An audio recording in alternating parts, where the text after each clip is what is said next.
Jadi Wak KW malam ini akan menceritakan pengalaman horor yang dialami sama Wawa kita ketika dia dan juga keluarganya lagi mudik lebaran di kampung halamannya.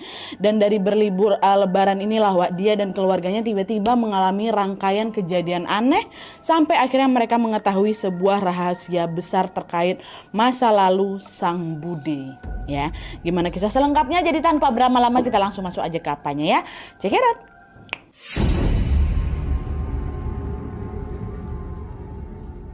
Oke, jadi kisah yang akan aku ceritakan malam ini dikirimkan sama Wawa kita yang bernama Meli dari Jakarta. Halo Meli. Nah, jadi kisah ini bermula ketika Meli berencana untuk mudik lebaran ke rumah neneknya yang ada di Solo, Jawa Tengah, Wak. Nah, awalnya Wak, keluarga Meli ini sudah merencanakan pulang kampung sejak lama. Tapi pas mendekati hari H, mama sama kakaknya Meli ini gak jadi ikutan mudik ke Solo. Pada saat itu mamanya tetap stay di Jakarta untuk menemani kakaknya Meli yang kebetulan harus bekerja pula waktu lebaran tuh ya kan. Alhasil pada saat itu yang bisa pulang ke kampung cuma Meli sama bapaknya aja, kita sebut aja namanya Pak Doni ya. Nah, berdua beranak aja nih akhirnya balik karena udah bilang sama nenek di kampung kami balik lebaran, dibanding nggak jadi ya udahlah Pak Doni sama Meli aja nih yang menjadi perwakilan dari keluarga. Mama stay lah itu di sana di Jakarta tuh ngawanin kakaknya kan. Nah, supaya suasana mudik ini nggak sepi-sepi kali, nah dia waktu itu bapak aku memutuskan untuk mengajak keluarganya yang lain. Dan ternyata ada nih 4 orang yang memang setuju diajak pulang kampung bersama dengan mereka berdua. Mereka berempat ini adalah keluarga kecilnya Tante Meli. Yang pertama ada Tante Mona, terus Om Rizal suaminya Tante Mona, terus Devi anaknya mereka berdua.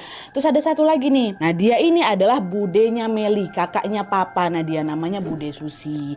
Dan perlu diingat Wak, menurut keterangannya Meli, Bude Susi ini memang merupakan penderita gangguan jiwa dan memang sudah pernah dirawat di rumah sakit jiwa. Nah, dia sebanyak 2 kali. Tapi meskipun sudah dibawa berobat, keadaan Bude Susi ini belum juga menunjukkan tanda-tanda membaik gitu loh. Alhasil dia pun harus mengkonsumsi obat-obatan yang memang diresepkan sama dokter supaya penyakit gangguan jiwanya itu nggak kumat lah gitu, maksudnya biar bisa terkontrol lah gitu ya. Nah, kayak inilah Bude Susi itu kan.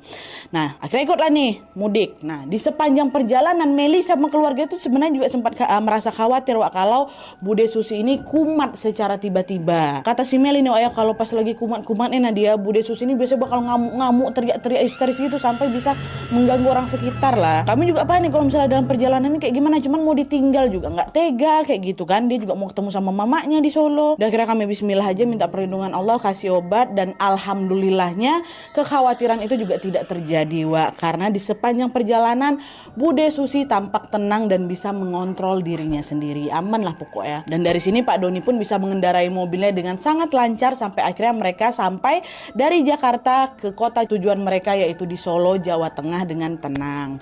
Tapi pas